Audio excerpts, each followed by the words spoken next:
away from Sabelli. This is Raspadori!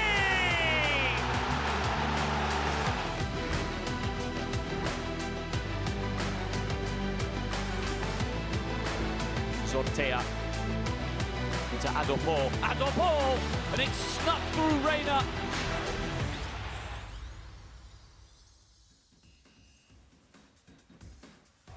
Hello everyone, welcome along into the Sporty Show. Happy Thursday. The final weekend of the Premier League, LaLiga, and the Serie A is upon us. Who will win the Scudetto? Will it be Napoli or Inter? We'll find out just tomorrow. But a lot to get into today. And in fact, we're joined with the two United fans of the show. So naturally, we'll have to talk about what happened last night. But first, it's my pleasure to introduce to you the one, the only, my partner in crime, Mr. KlintonCod. Well, we're not speaking about Manchester today, though. Oh, we sure are. No, we're not. We sure are. Angel, I have not seen you since, so we have a lot to get into. Yeah, exactly. We have a lot to get into, fact, Yes. but Manchester is not part of them. It has to be Bro, part we of have them. 99 problems. Manchester United ain't one. 99 problems. United ain't one. United have got more than one, though. More than 99, I reckon, as well. No, truly, we have a lot of problems, though. But yeah, today's a beautiful day. The Lord has made. We shall rejoice. And also be sad that Manchester United did lose their game yesterday. It was supposed to be a lifeline to get into the Champions League next season. But at this point, I think we are now left with the fact that we are going to finish either 16th or 17th in the Premier League, which would eventually become the worst season for Manchester United. Hopefully, with these few points of mine, we don't have to go into that topic later on today. We've said it all already. Let's now go past. Now, joining us on this table to speak about United. Angel, introduce yourself, man. Don't piss me off. Hi guys, Angel here. Good to be here. Always to talk about everything football, especially about Manchester United and what happened last night. We're going to get into it later, but introducing other members of the panel. Alex, right here with us.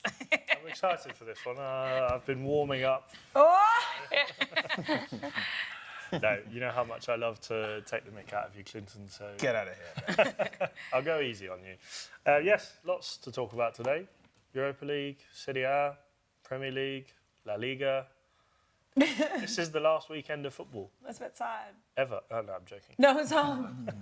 And we've got Nouha as well on social media today. Nouha, it's about 9 days away from the big day. The biggest day in PSG's I know. history. How do you feel? I know. Well, I feel excited, but I actually was one of the happy ones yesterday. I really wanted the Spurs to win because I'm a big fan of Sonny. I'm a big fan of Sonny. I am a fan of him as well, but it's still, I don't give one hell, like, whether he wins or not. He knew what he needed to do. To hear that.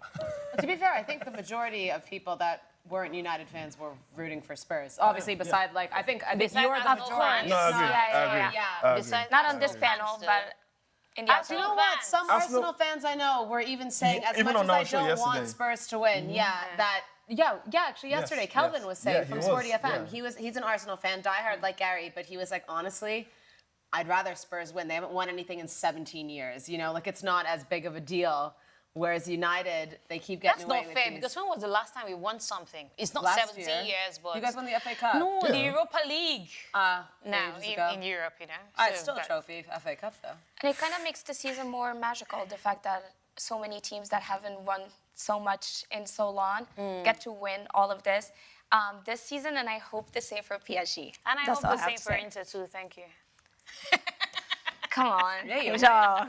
It's for Inter, Who's it's to for say? Inter, not PSG. Who is to say? Who is to say?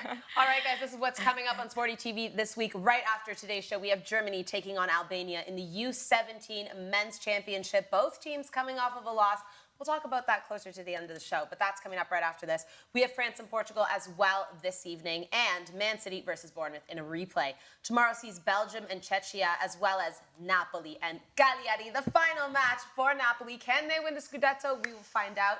Saturday, we have Italy versus England. Once again, the Alex and Lucrezia derby in the U17 Championship. Fenerbahce versus Panathinaikos in the EuroLeague replay, as well as Olympiacos and Monaco. We have Auckland taking on Melbourne Victory, Nagoya versus Urawa, Sheffield versus Sunderland, and we'll see who is going to head back into the Premier League between those two. Armenia versus Armenia versus Stuttgart in the DFB Pokal final, and we'll wrap it all up with Sunday seeing Kawasaki versus Osaka, Manchester United taking on Aston Villa in their final match of the Premier League. Portugal and Germany in the under-17s, as well as France and Albania, and the EuroLeague final replay, as well as the third-place match. So tons of football coming your way, tons of exciting games. So we'll see what all happens, but make sure you stick to Sporty TV. All right, Angel, let's start, because you weren't here with us yesterday for the watch-along. But one thing that I think everyone saw yesterday, KlintonCod was silenced. I've never seen this man so ready to get off the set. He was sad. He was quiet. You were ready to go. You said, I'm packing my bags. How are you feeling after this match? I think I went into that game, let me say how I was feeling before the match. I went into the game just like, knowing that it's Manchester United, it could go either ways. I remember the last time when we were talking a few weeks ago about what United to expect. And I said, I don't know what United to expect. As much as we want to say, oh, the league, they've left it, but they're doing so well in the Europa League. You don't just know which Manchester United was going to show up. And unfortunately for them yesterday, it was a final. It's a final one. You have to hit the ground running immediately. There's no room for second chances. There's no, I'm going to come back later and do it. Because one goal is enough to clean the trophy, as we saw yesterday. All you have to do is get that early goal and try to defend it as much as possible, which is what Tottenham did. So, at the end of the day, it's not about the better team on paper. Looking at the run that they've had to the final, Manchester United looked like the better team on paper. And when you see what they did against Lyon, Athletic Bilbao, you would expect them that, Tottenham, maybe not a walkover because these two teams know themselves in the Premier League, but that they would eventually get that victory. It didn't happen. And I'm happy about that. Happy because, if they had that back door into the Champions League, probably they would have been relaxed and feel like we don't have so much problems, we don't have so much to worry about, and everyone would forget how much of a bad season Manchester United have had.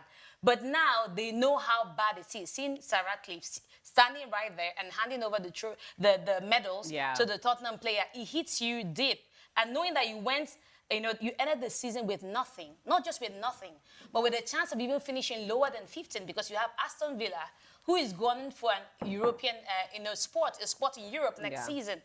It shows you that you have a lot of problems, and sometimes you have to go so low, you have to hit the bottom, rock bottom, to understand that you need to make a change, and that change needs to happen now. But quite unfortunate, but good one for Tottenham. You can't take away what Postecoglou and his men did. They had a good run. They might not have played the best of football. It wasn't an entertaining final, but they got the result, and that's what matters. Do you agree with Angel Clinton in that maybe not winning will actually play into the favor of United because you really are face to face with your problems now? There's nothing to be happy about. 100%, I kind of agree with that because, like she said, if we probably won the game yesterday and got the automatic qualification to the Champions League, what they would have felt like was, okay, maybe this United isn't, they ain't that bad. After all, they've just won a Europa League, a trophy, and now they are going to... So I think it would all just cover the whole dark cloud that's come with United this season, with being on that position. But now, like she said, it's more transparent. It's almost like,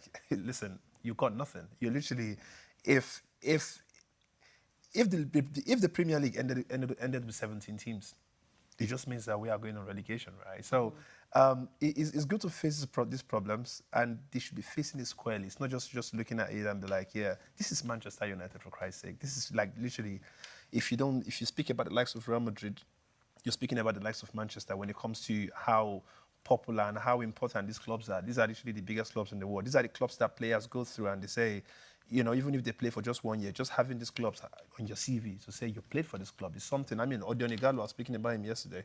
You remember when he played for United at some point? He even took a pay. He was even saying that, I don't mind being here, cut all my pay. But to tell you how big of a club it is. And if you see this in Manchester United, having this worst season I've ever seen in my life, with this club, finishing 16th or 17th, who knows where it might end up becoming, and not winning, literally winning nothing. So yes, somehow it's to the good of the institution of Manchester United. So they see how bad things have become and know where to start tackling. Are they going to let players go? Are they going to start bringing in quality players? Are they going to start looking at maybe, of course, I'm not a fan of saying the coach should go because I feel like, he's going to probably be like that kind of, Mikel Arteta, where it will take him time to build this team. We pretty much understand how good he is as a coach, but he's just not gone his way. We've said it. Listen, Manchester United, the problem is not coaching. The problem, come on, Ten Hag will just sit down somewhere smiling. But in terms of the coaching, though, Angel, one thing that Clinton was saying, he doesn't think Amorim should get sacked, but he was upset with the lineup that was put out. And when we saw Xerxes and Garnacho specifically come into that match 70 minutes in, there was a change of momentum. They were a lot more intense and high-pressed, and you saw that it does. I have to ask you the same question. Was this a mistake from Ruben Amorim, the way he lined up, playing Mason Mount, who hasn't been playing consistently, and you're taking that risk on a final? Mm-hmm. Do you agree? No, actually, when I saw Mason Mount, I was shocked because I expected that the way he has been operating this season is that person you bring in to change the match. When the other team look like they're down or there's some tired legs, you bring in to bring that reinforcement in attack. But I think we just remembered the last game before this one and how Mason Mount came out, and rescued the situation. And all of a sudden, he's like, oh, let's bias. give it, a bias. Let's just, give him the opportunity to start. As much as you're a good coach, sometimes we've seen decision-making be a problem for even the greatest of coaches. You need to know, part of managing the game or managing the situation is be able to make the right decisions, make it at the right time. And we didn't see that happen yesterday. The decision-making was questionable, allowing Mason Mount to start. But then the decision-making of when to make the substitutions, knowing that you need goals, you need to bring in your attacking options as soon as possible. You don't have to let it drag on to the 67th to 70th minute. You have to bring that reinforcement as soon as possible, because the longer you allow it drag on, the more you give the other side time to regroup, and get themselves in order. And once the time is already getting to 70, the game is running down, all they're thinking of is how to close up the defense, make things difficult for your player. And that was what we saw yesterday, and it was executed perfectly. So I think Ruben Amorim is a good coach, but his decision-making is, that's something he will get to learn from as time goes on, because it can happen to any coach. Just that right decision-making at the right time could just be the final nail on the coffin of what changes the game or turns the game on its head. And we didn't see that happen yesterday. And sorry, Alex, because again, when we have 5 people on this place, you almost I'm feels just like letting you guys have at it. No, because he's coming for us later. No. It's not. No. Of course, this is Manchester United time actually. But just mentioning the fact that we saw Mason Mount starting the game. You see, for me, in all sincerity, I didn't have any issues with it. However, when you look at that Tottenham side, we obviously look at that their front three. We're speaking about the Solanke, you have the Brennan Johnson, and then you have the Richarlison, who, all these are guys who operate crazily from the either flanks that they come from. Now, Mason Mount is not the guy whom I believe is the best when it comes to flank football. He's almost like the guy who would always come to the middle, or let's say not coming middle, but it's like, just what we would see from the likes of maybe, I don't know who I could give as an example now. But, he's not really an out left winger. Yeah, he's not a winger. He's not even a winger. He's not a winger. And I felt like that game yesterday needed a winger. However, when you look at the last 2-3 games that Mason Mount has featured for United, I am guessing is the reason why they felt like if you're on that, good mental state, playing for Manchester United, your last game, you had 2 goals, and you were pretty much very impactful. Like, he did a couple of things that if he wasn't starting, and let's say, for example, we lost that game, everybody would also be coming for Ruben Amorim to say, hang on, we saw Mason Mount. We saw how crazy he is, like in his last game. Why did you not start him? But now, of course, that was not his game to start. I think it's more what Angel said. It's the timing of the substitutions. Fine, you start that's part of it. That's part of it. Yeah. But you wait until the 70th minute. Also, I want to ask you both about Kobe Mainoo coming in in the 88th minute. A bit insulting for the outside. Yeah. It's I not mean, even you might not really call it insulting because, like you said, he's a young lad, and he would obviously come whenever he's not like one of them players where you say you're not a legend and then whatever, right? But yeah, that was very wrong. We understand how impactful that guy could be. Of course, he's come back from injury. He might not be the guy that's, you know when we saw Kobe Mainoo debuting for United and his couple of few runs for the club, it was almost like, this is the new star boy for United. This guy is so good. And, since coming back, I don't think I've really seen that from him. So, see, when you look at Amorim, you got to understand the kind of coach he is. I feel like Amorim is more like, deliver for me, I put you on the pitch. Right? Yeah. And that's what we've seen with, what we saw with Mason Mount. And sorry to say, I love when coaches do this, right? Because you don't reward great performance with starting from the bench. Unless you are one of those type of players where your kind of football is, you are more impactful coming from the bench. So, for example, exactly, or even, what's the guy that's gone to Saudi now from Aston Villa? John Duran. Like, all these are players that that these guys, they are just hungry, just sitting there watching, analyzing the game, and when they come in, they pretty much know what they want to do. Yesterday, I felt like, starting Mason Mount, not my problem, but the moment where he saw that nothing was going on with the team, why did you not make these important substitutions? Alejandro Garnacho came. We saw how he was being the guy that was he was knocking the door. He was trying everything possible. Even from the first half, it was Amad Diallo doing the job. I was yearning to see both of them, both Diallo and causing that problem because we saw it with Richarlison. And we saw Brendan Johnson got the goal. We saw how much Richarlison just kept on going to the ground just because they just wanted. I mean, there was just so much going on with and for me, Tottenham, they were the best team. And of course, both teams are rubbish. The game was boring. But like I said, in two blind men, there's always the one that can see better, right? Yesterday, Tottenham became the blind man who was able to lead the other blind man. And now they have a trophy and they are going to play in the Champions League. But then Sara again.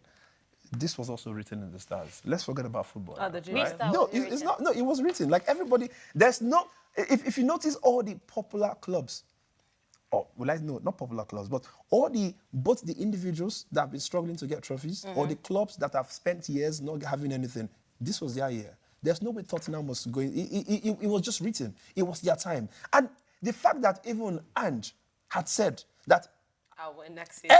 My second season, I will always win something. See, it's written.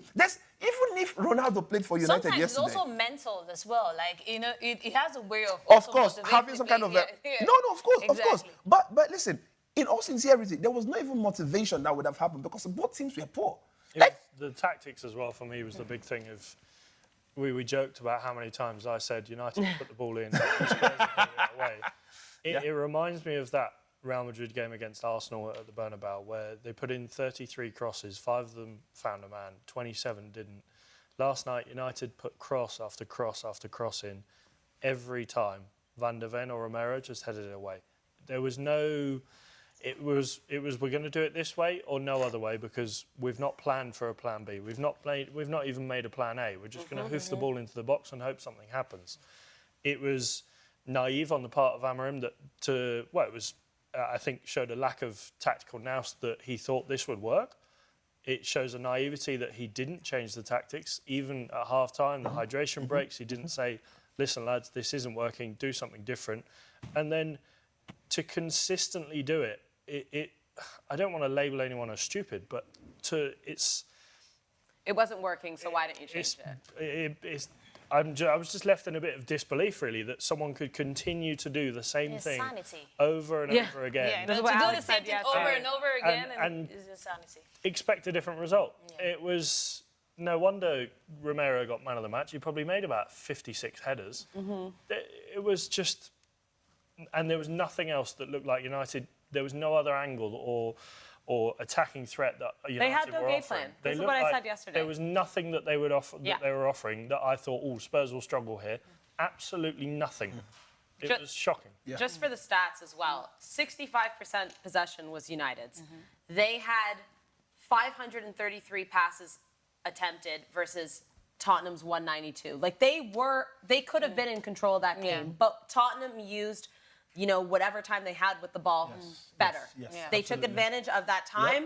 And, United just, like I said, it seemed like they had no plan. Nouha, let's check with socials and see what everyone's saying at home. Absolutely. We have some Amorim defenders, Tabani Blessing Makalima says, I think Amorim needs time to rebuild Manchester United. I don't know what you guys think about that. Then we have Markande who says, Ruben Amorim is not the right person for the Manchester United job and should leave. Did he improve the team in any way? Ten Hag did a great job developing players and adapting his players. We had a poll earlier asking if Heung-min Son will win another trophy. We have yes at 56% and no at 43%. Then we have Eric Ofori Kwaye, who is coming with the breaking news that Luka Modric is leaving Real Madrid.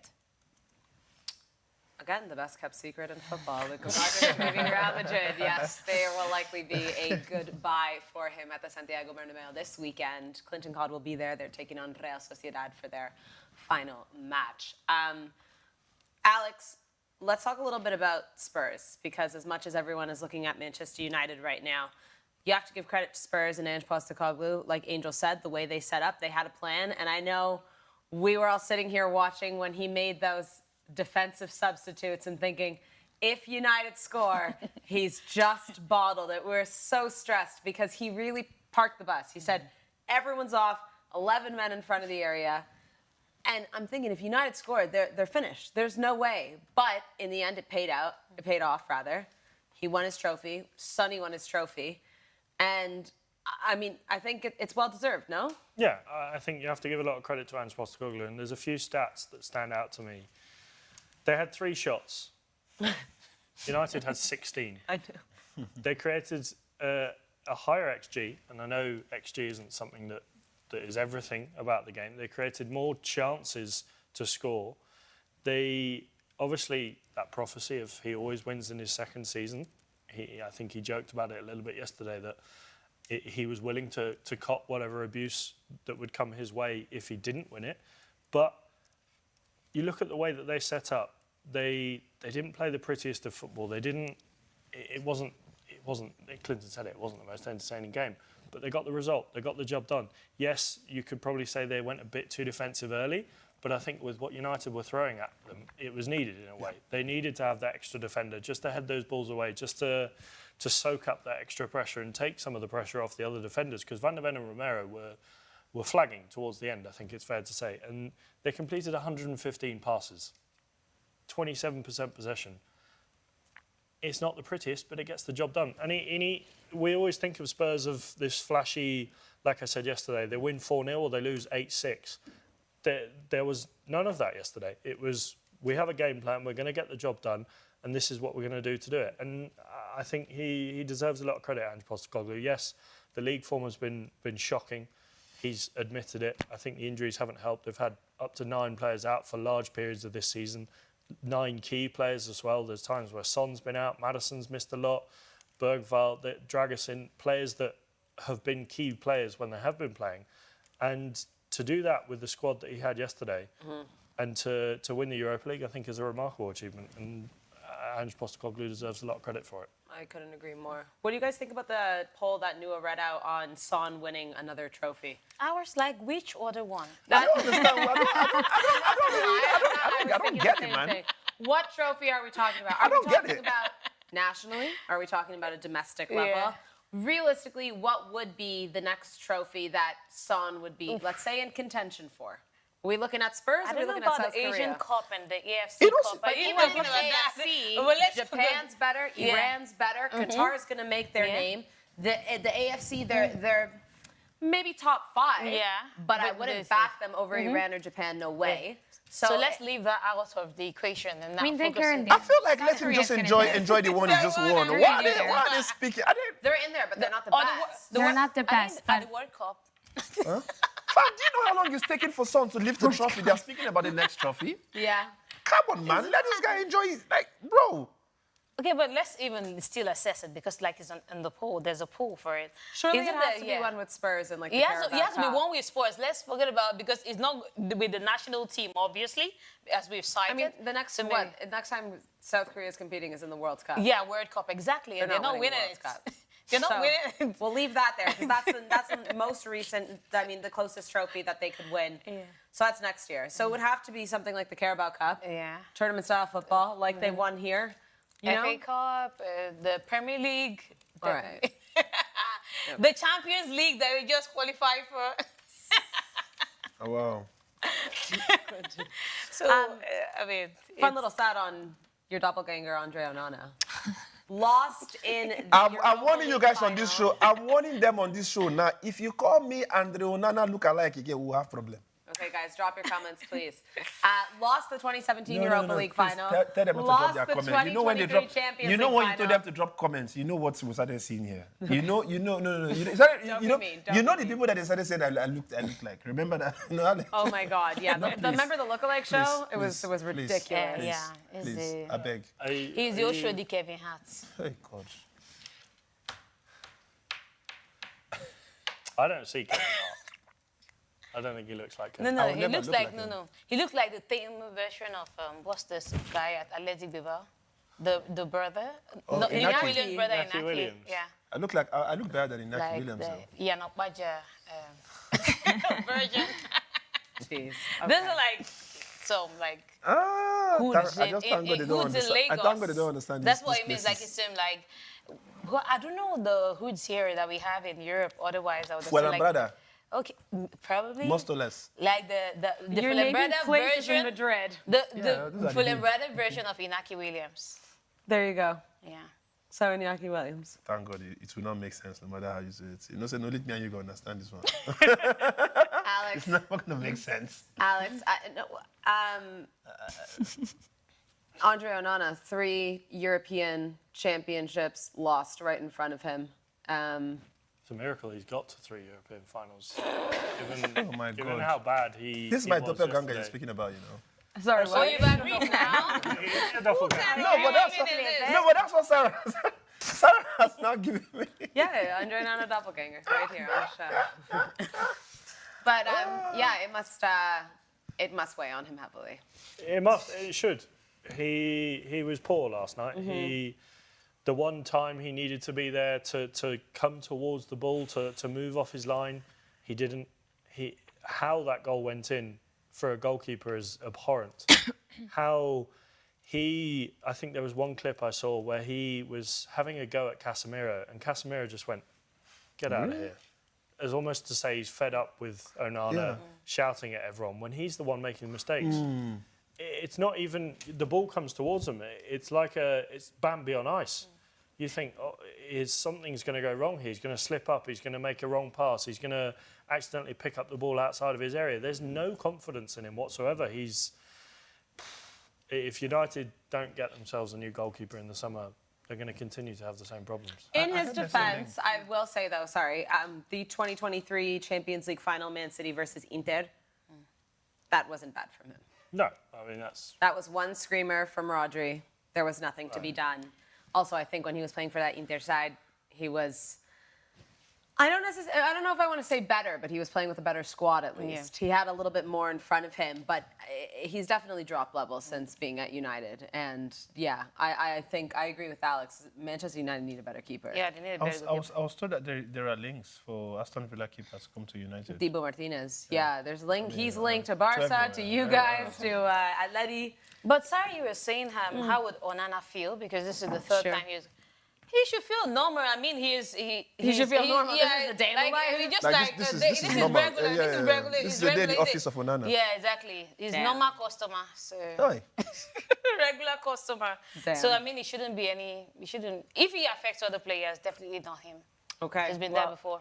Been there, done that. Nouha, let's check in with socials one more time before we move along from Manchester United. Absolutely. I've got a lot of comments. Perfect. Let's start with Markandé. You slept over to realize how terrible United were. They left you speechless yesterday. Then we have Ibrahim Agray, who says the problem is not with the coach. Even the GOAT Messi had played, it would still be the same result. Well, I think that's a poor take. 'Cause at least someone would have been playing on the pitch.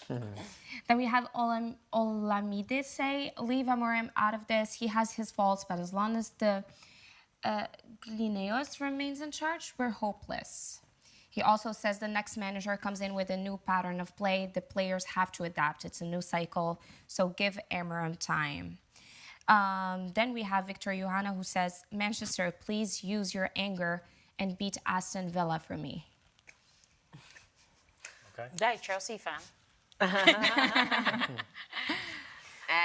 Also that poll, Nouha, if you want to read it out, who's to blame? I'm sorry, I don't have that. No worries. Who's to blame for all that United is going through? 58% voted Amorim, 41 to the players. What do you guys think? I think it's a combination of everything, honestly. The coach, the players have not even been rising up to the occasion, honestly. Then the coach with his, in my opinion, Ruben Amorim is not a tactical coach. He's not a tactical genius. I feel like he's that person who comes up with a little bit of a formation, tells the players, motivates them to go and play. Because when you know how good a coach is tactically, is what he does when every other thing is not working. What does he do? What does he do? I beg your pardon. How does he tinker the formation? How does he rearrange things? And I haven't seen him do anything like that. So I wouldn't say, like, tactically he's very sound, but he's a good coach generally. So I would say he has his own problems, the players as well. We've talked about the fact that, there are so many players, before they blamed Rashford, they said it was Rashford, they said it was Ronaldo, they said it was Anthony. It's either one person or the other. That's the problem. And these people go out and they thrive. Even Scott McTominay with Napoli. You look at all those players and they go out and they thrive. So it's a combination of everything. I think it's an institutional problem. There's a rot in the system. So, as long as there's a problem at the roots or at the foundation level, it's still going to trickle down and affect every part of the tree. So I think it's an institutional problem that needs to be identified. You have to look at several issues. It goes beyond the coach. It goes beyond the players as well. All right. Well, all eyes on Manchester United this summer transfer window to see what they do. But congratulations to Ange Postecoglou and Tottenham Hotspur for winning the Europa League. Let's move along to the Serie A, the one league in the Big Five that we don't know who is winning it yet. Tomorrow, Napoli in action against Cagliari and Inter against Como. Guys, we will know tomorrow evening who's going to win. Two massive matches here. All Napoli do have to win. If they win, they're in, and that's it. If they draw and Inter win, or they lose and Inter win, it will go to Internazionale. Alex, pressure's on. These are the games. These are rather the days we wait for when we have both matches on the screen. We're going back and forth. The table's changing. Do you have a feeling, maybe? Are you leaning one way or another? And let me just also say that Cagliari and Como are not fighting for anything besides bragging rights, maybe, at this point. Mid-table, they're solid. They're not qualifying for Europe, and they're also not going down. I think, given as the Spanish, my brain is in Spanish today. The Spanish use the word racha. In English, you would say run. Como have been on a fantastic run recently. They're facing Inter. I think Fabregas will really want to finish the season strong. And they're at home. And they're at home. I think for him, he won't want to roll down and give the youngsters a go. I think he'll really want to make life difficult for Inter. So I'm leaning towards Napoli. I think the odds are completely in Napoli's favour. But when you look at their game against Cagliari, sometimes those teams, when they have nothing to play for, they play with a bit more freedom, they try things out, and things go well for them. I think, though, I just think it will be too much for Inter to turn around. And, well, that leaves them with just the Champions League left, which makes it sound small. But I think given how strong they were for most of this season up until about a month ago in the league, they'll be really kicking themselves how they've thrown this away. Yeah, I mean, the thing is, even if they win, Angel, if Napoli wins, it's done. They can't do anything about it. So they have to... It's always bad to put your faith in other people's hands, right? Yeah. They can do all they want against Como, but... They can beat Como 10-0. And if Napoli wins 1-0, that does it. That seals the deal because you're 1 point ahead of them. So... it's a very dicey situation. So it's not a case of, if we do this well and we could clinch it. It's a case of if Napoli doesn't rise up to the occasion, then we have a chance. And Alex was saying, Como looks like the tougher part when you look at the table. They look like the tougher team. Like Inter is going to face the tougher opposition, in terms of the fact that they are 10th on the table. And Cagliari, on the other hand, even if the teams behind them win all of their games, they are safe from relegation, where they sit. But they would also want to finish on a high. So, when you look at it and say, Napoli had an easier fixture. It's not really an easy fixture because everyone is the last game of the season and everyone wants to finish, strong, or it's the last. So they want to finish strong. So it's going to be really, really tight. But whatever Inter does, they can only hope that Napoli loses that game. And I doubt that Antonio Conte would relinquish that spot. Yeah. Because they had a chance to make it even 4 points clear of Inter and they didn't do that. So they'll be hoping that this time around, the last time opportunity that they have, that they take it and they do it. So you can go either ways. Whoever wins, I really can't be bothered, honestly. I can't be bothered. One man who I think will be Scott McTominay. Scott McTominay. Talk to Clinton. Talk to him. And, well, he's had a fantastic season for Napoli. I think United, I still was surprised when they got rid of him originally back in the summer. I thought it was a strange move. Of all the players that United had, he was the one that, or one of the ones that was, he was wearing his heart on his sleeve. Yes, he was running his socks off every game. He was working hard. You could never doubt that his heart wasn't in it. And he was playing well. You look at some of the players in that midfield and you think, I'd take Scott McTominay over them in a heartbeat. Casemiro. Facts. Mason Mount. Yep. There's a few others in that team that are questionable. And when you look at Anthony as well, who's waiting to play a Conference League final for Betis, these players that United got rid of, I think I understand the situation with Anthony a little bit more, but Scott McTominay, he was one of the few ones that was actually playing well, and I'm delighted for him. He's done fantastically this season for Napoli. He's really adapted to the life over there. I say adapted to, he's enjoying the sun and the nice food down there in the south of Italy, but I think United will be looking at him and thinking, we really screwed things up there. Another player from Napoli, Clinton, that you like to speak about a little bit, Romelu Lukaku, looking to get his second Scudetto, winning, of course, with Inter Milan not too long ago, just 4 years back. Could go for the double with two massive teams in Italy. Would you be gunning for him? Would you be rooting for him? No, of course. I always root for Lukaku. Lukaku is one of the strikers that I've always rated. Yeah. I think his time in the Premier League, I think he obviously had his ups and downs, and I felt like he was very underrated. You know, but when I see him shine, it gives me joy because I know his capability. When I speak about the likes of, the Mateta, the Haaland, the Isak and the rest, trust me, I put Lukaku on those same numbers, those caliber of players too. Because trust me, he's somebody I just love to see win. Because when you look at how much work he puts in whilst he's on the pitch, looking at his size, sometimes you look at Lukaku. What do you mean by looking at his size? No, for real, because I can't lie. I feel like, sorry, but I feel like he needs to lose weight. Yeah. But he's lost, I think he's lost. He has. But even when the weight was there, you could still see how much my man is trying. This is fat He was no, this is not. Listen, he's a proper hard worker. Yeah. Right? And for me, I always love to repay, or I love to see people whom their hard work pays off. And he's paying up for him. And I would love to, of course, in that, if they win, or if whatever miracle happens, that means they're able to still get on that top, good. But, if Napoli, they are winning it, I'm happy for them too, because it just means that, of course, they've also worked hard for it. And there are quite a few players in their team that I would, obviously want to see win that stuff. So, yeah, I think what Napoli did with the whole switch between Osimhen and... Say his name. Say it. What name? The other Osimhen guy. and Lukaku?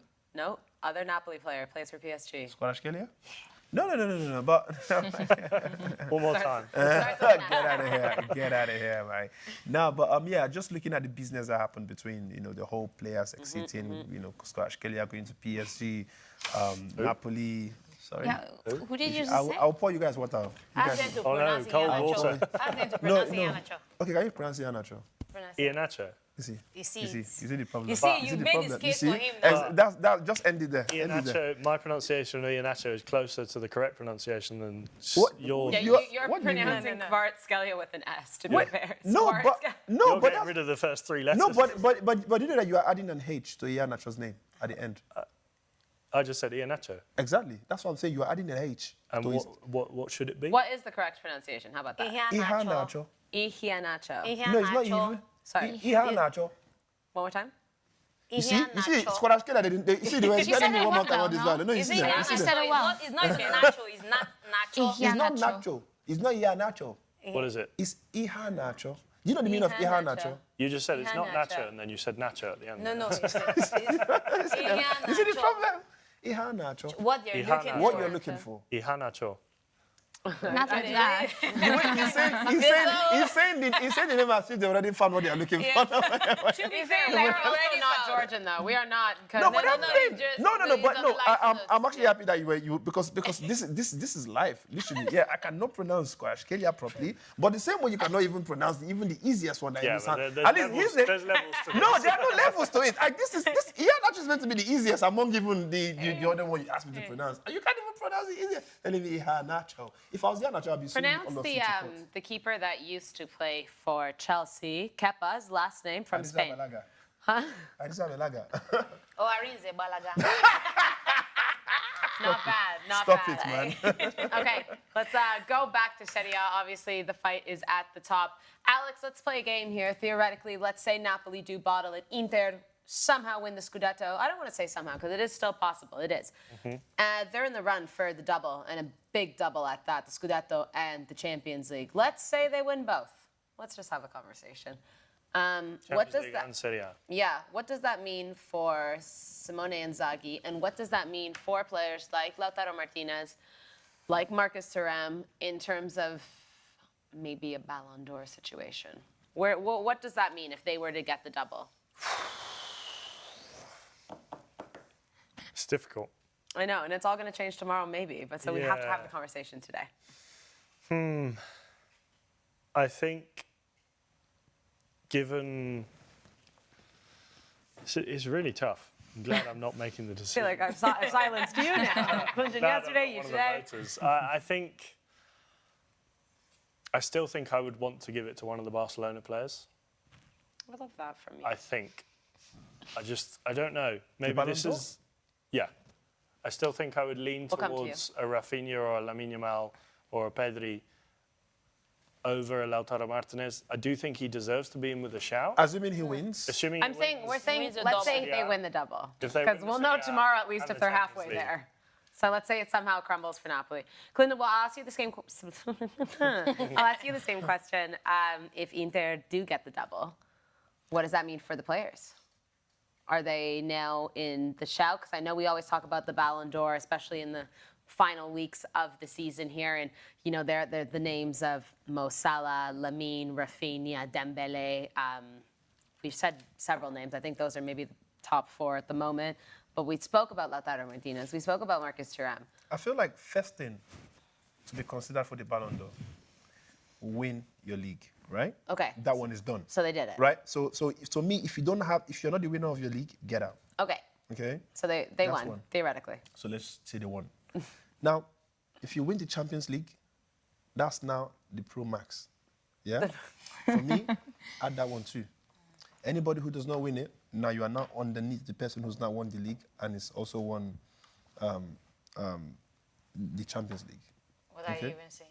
Do you not? No, but I just... Because you confused me for a minute. Sorry. If Inter now doesn't win the league, and Napoli wins it, Yes. and then Inter goes ahead to win the Champions League, are Yeah, they better of course. than Barcelona? No, definitely not. Of course They're not. not I'm better not than Barcelona no. because Barcelona won the league. So the league, domestic league, For me- is better than the Champions League. No, for me, this one domestically again. is very important, right? Champions League is obviously a higher version of the European League. Yeah? So I'm saying that for me to give you Ballon d'Or, I expect you to win both. And if you don't win the league, let's Well, then now, Inter if is you don't winning. Win, if Inter doesn't, if you We- don't win the domestic, I'm saying, what happens? this is theoretical, Yeah, theoretical. that they win and Napoli lose tomorrow. So Yeah. they clinch the Scudetto tomorrow. Not clinch, it's the last day, in fact. They have to win it. Yeah. And then they beat PSG next weekend. I'm saying they win the double. What does it mean for the Inter players? One of the Does- Inter players like Lautaro wins the Ballon d'Or to me. Okay. It's On very that it's very basis. simple because now let's now put it in theory. Yeah? Okay, who are the players that are being considered for the Ballon d'Or? Lamine Yamal, Rafinha. Pedri, Salah, Rafinha, Salah, Dembele, right? Now, if Dembele wins the Champions League on Saturday, on the 31st, yeah, automatically for me, I believe he deserves it, right? Over everyone. Over everyone, assuming he wins it. Okay. Yeah, because of course he has the goals, he has the assists, he has the league, he has the Champions League, so why not, right? So now, the question, I think the most important question here is, if say, for example, Inter does not win the league, they win the Champions League. Yeah, Barcelona also, they've not gotten to the final in Champions League, but they won their league. Yeah.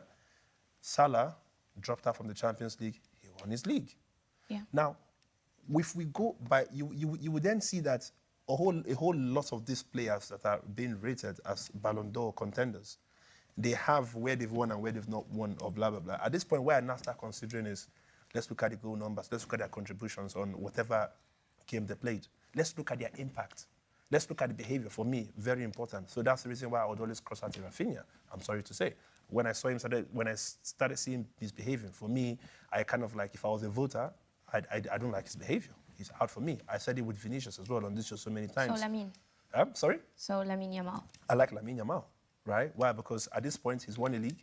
He's also won the Copa del Rey, which now comes in place at this point because you now need to start considering. For me, even as a child, I think he's very matured. We've said it so many times, on and off maybe off the pitch, he does his child stuff. You cannot blame him for that. But when it comes to business, he handles business properly. So yes, he becomes my shout for the Ballon d'Or at that point. Now, does he go to PSG or any player from there? No, because assuming they've not won the So you Champions have League. nothing against, I'm sorry to say this, but you have nothing against the behavior of Lamine Yamal off the pitch?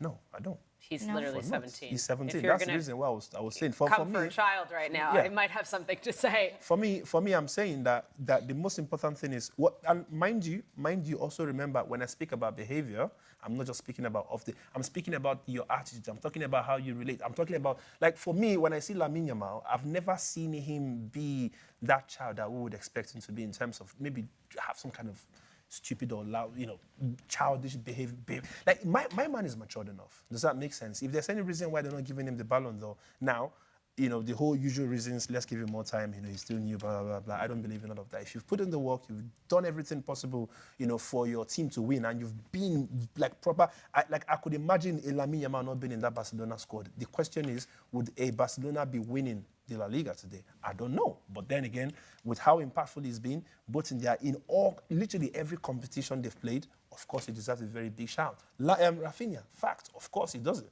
But I'm saying, this is just me as a person. This is a personal thing. I just don't like. I don't like when people are stupid on a pitch. The moment you do that, get out. Sorry, you've succeeded in confusing me. Okay, Yeah. Right. Okay. So Okay, basically, okay. let's circle back. Okay, She go on. said if Inter wins I the answered that double, question already. if they win the double Yes. now, or even if they don't win the double but they win the Champions League, would you give a player in Inter the Just the Ballon d'Or? Champions League. No, the Ballon double. d'Or? Yeah, if they win the double. If they win the double, of course. I said it. Okay. I said it already. Who would you here. give it to? Like? I'll give it to maybe Lautaro Martinez. Okay. There is something to say, though, that Lautaro Martinez had a better season last year when he... Yeah. When he didn't win it because- So he was the highest goal scorer in the Serie A. He won the Copa America. He scored the most goals in the tournament. Like, it does feel... I'd be happy for him, but I do feel it's like one of those... Do you remember when... Last year, I don't like looking back at last year. Do you know why? Because I felt like a lot of things went wrong. Even Rodri having it, for me, that was questionable. I was just happy That for Rodri. was another thing of about, course. when we were talking about the winner of the Champions League as well, last season, although there was a Euros, let's say there was a Euros, but last season we also saw that it's possible for somebody to win it that didn't win the Champions League. Do you understand? So I'm saying that if Inter wins the Champions League, honestly, I wouldn't give it to any player in Inter right now because I don't feel like there's any standout performance by anyone. I think what Inter has succeeded in doing, what Inzaghi has succeeded with doing with this Inter team is building a team where everybody has to put in the job. There's no star player in Inter right now. It's more of a teamwork, like everyone has to put in their own shift. But in other teams, like in Barcelona and PSG, we see people stand out, like head above others. We've seen Dembele at PSG towards the end of the season, like have a great time from January onwards. In Barcelona, we've seen Lamine Yamal stand out. We've seen Rafinha stand out. So I feel like the Ballon d'Or is an individual, it's an individual award, not a team award. So, Yeah, but it is. But it's an individual award that Yes, comes from it's the heavily- team, And it's though. heavily linked to the Champions That's League, what I'm as saying. we That all know. unfortunately, I wish we could, deviate from that. But that's Compartmentalize. exactly. But that's the situation of things. That's how things are. So it's just very disappointing as it is. But that's the way things are. And we are not the ones that are going to vote at the end of the day. And when Well, they're gonna vote, Gary, they're we'll gonna get on to him. I am going to vote, actually. Okay. I got, no, for... No, No, he's guys not don't know. kidding. Well, you guys don't know. For you. I am actually voting. Okay. No, actually, is that true? I think I... Are you serious? No, I think I heard. You're voting for. Oh no, you're voting for the African player in La best Liga. Best African player in La Liga. Sorry, that's what.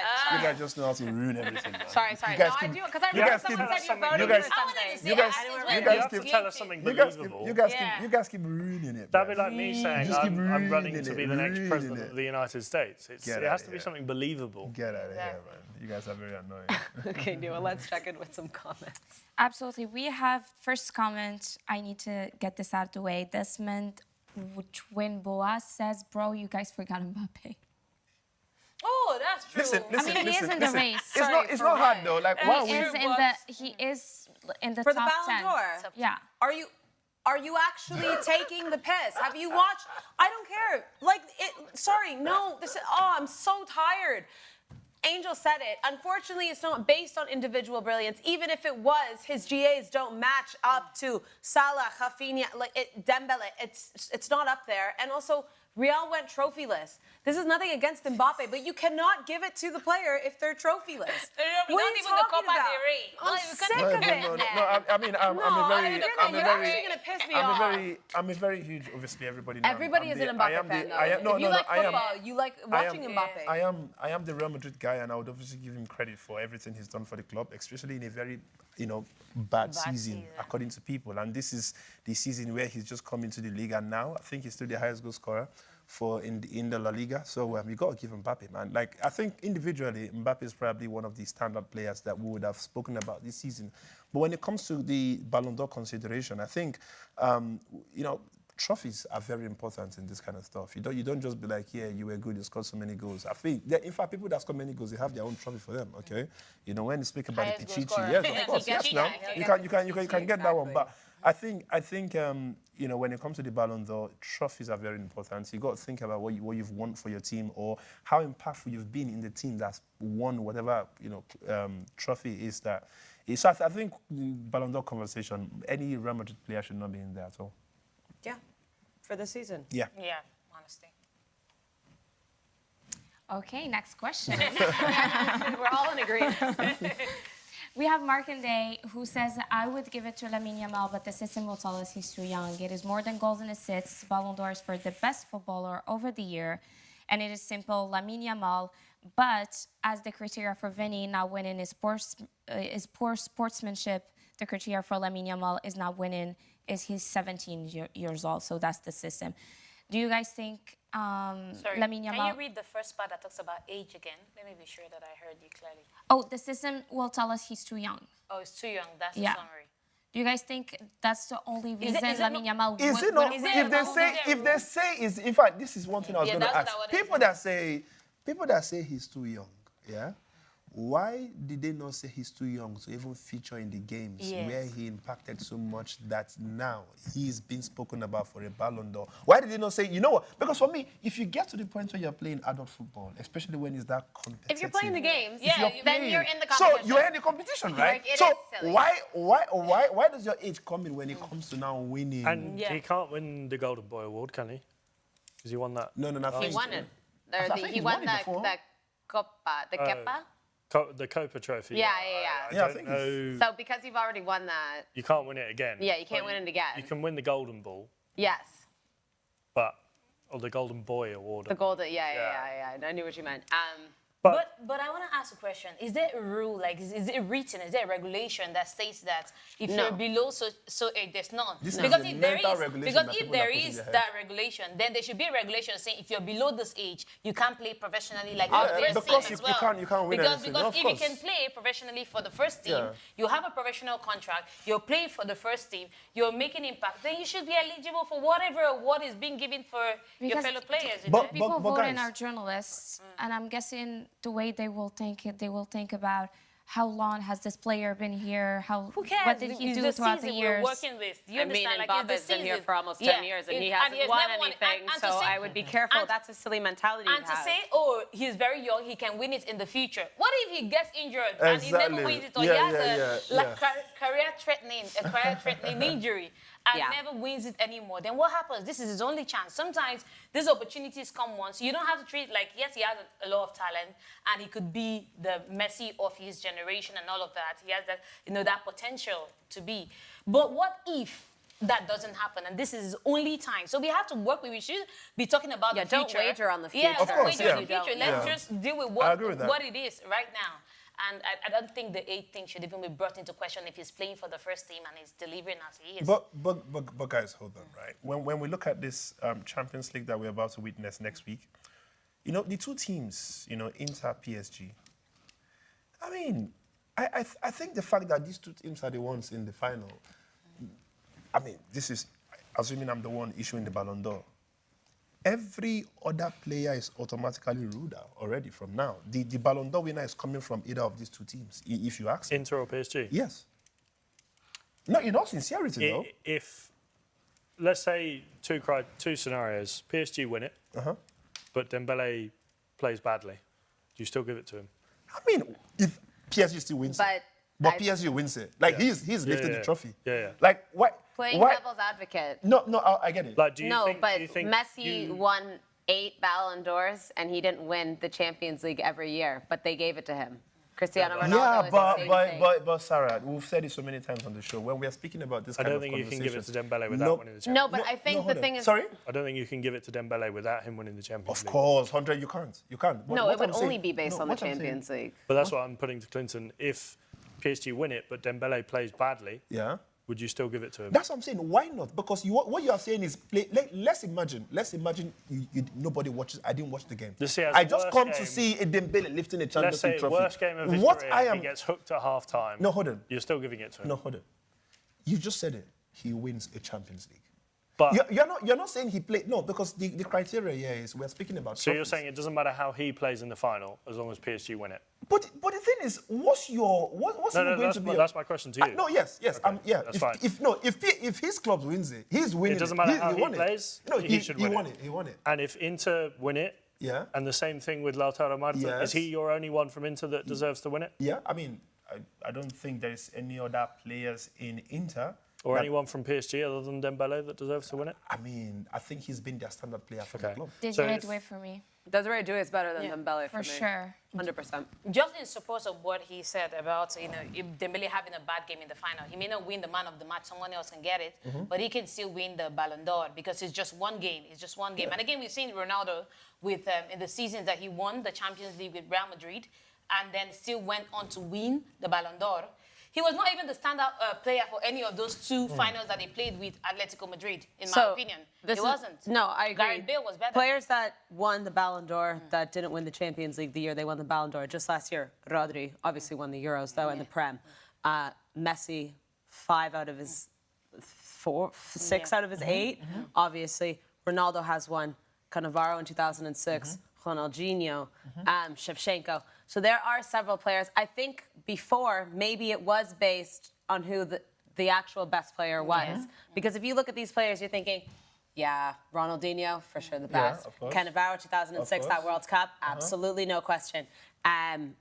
Messi, forever. course. I mean, I feel Ronaldo like has a Messi, few, but he Ronaldo, also them won two. more Champions League. So doesn't add to the...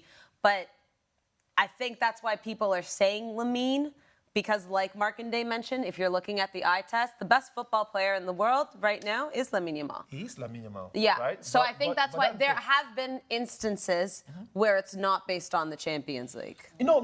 But those That's all I'm saying. I'm just playing devil's but advocate. No. But those instances, Sarah, these are instances where the people in question, they've given you some level of extra. I'm not saying Lamine But Yamal that's has not what people- given that's what Lamine is extraordinary- giving people this year. But hold on. These guys also, you will see that there's also been history in what they have done prior to those moments. Yeah, Lamine, at this point, because he doesn't have the trophies. Of course, he has the La Liga and he has La the Liga, Copa Copa del del Rey, Yeah? Euros. No, I mean Euros was last year. Though. We're speaking about. Yeah, like- but He doesn't have he the has- pedigree yet No, that that's those for- players have. Yeah, That's yeah, what he you're doesn't- saying, he like doesn't- the he Ronaldo, doesn't- Messi. he doesn't- When he you doesn't see have Messi on the list, you Oh, know yeah, that first or second. And exactly. then some seasons that Messi didn't win those. That's the season that he got like 95 goals in a Yeah, calendar year. yeah. Those things, you can't write it off. They're just something where somebody is just exceptionally, higher and all of that. And then the bias of, it's Messi again, how would you put any other player above him in that kind of situation? I was going to say to Sarah, I said so if it's, we want to like talk about this, I think Messi, Ronaldo, right? you know, You don't those wanna are- add them to no, the no, equation. let's get Put them them out out. because Okay. them two we know these are like anomalies. Like these are just not normal. Even I feel like if we still had Ronaldo and Messi playing in the La Liga now, there's a very high chance that even with this performance that we've seen with Lamine Yamal, either Messi or Ronaldo probably could have still Yes, taken they it. were Who still knows? playing, Or it would have been. You know, so I feel like let's just get them out. Let's just speak about what because I'm so happy that we don't have them two out in this European football. Why? Because now we can now tend to look at let's work based on what you've won for your team. Does that make sense? You could be extremely brilliant, you could be whatever, but whether we like it or not, I don't know when next we'll see this Messi and Ronaldo that we want to speak. So let's leave them out. Let's just speak about the fact that you've won the La Liga, you've won Copa del Rey. Let's assume Champions League comes in. Of course, we now have a very big problem because the big problem actually is the fact that from just one team, there are 3 players there who are like literally high contenders. We're speaking about the Pedro, the Lamine Yamal, the Rafinha, right? That's where the issue comes in. Right now, the fact that their team only have the La Liga and the Copa del Rey, there's no Champions League, yeah. So is it just based on the Champions League for you then? I think Champions League is very important. That's why I said Pro Max earlier. If Inter lose the Scudetto tomorrow, but they beat PSG next week, then are you giving the Ballon d'Or to Lautaro Martinez? Sorry, say that again? Because you're basing it just on the Champions League. No, I'm not basing it on just the Champions League. But that's kind of what you're But saying. I'm saying the Champions League is one of the biggest criteria there. Yeah, because you're saying Barca winning 2, actually 3, but 2 I mean, serious it's La one. Liga. To me, it's 1.5. Sarah, he has answered that question before. He said No, that but if Inter wins it, the Copa del you Rey give is it a to serious Lautaro trophy. Martinez. Like, I'm not counting the Spanish Supercopa. That's the one, fine. But I'm talking about the Copa del Rey. It's like the FA Cup. If you don't say that's a legitimate trophy, that's a double. Because in order to make the triple, that's one of them. No. Listen, I know. But that's why I'm asking you. No, but at this point, there are now other teams where when you look at what they are bringing on the table, it's like for me, I would rather have a Champions League and me winning my league. Okay, wait. No, let's not do this conversation. We're not going back there. Wait. No, but for real, though. Okay, the scenario is. Go on. Inter lose tomorrow, Scudetto. It goes to Napoli. But they win the Champions League. So I'm not giving it to nobody from Inter. You're not giving it You to... said earlier you give it to No, Lautaro because then you have Martinez.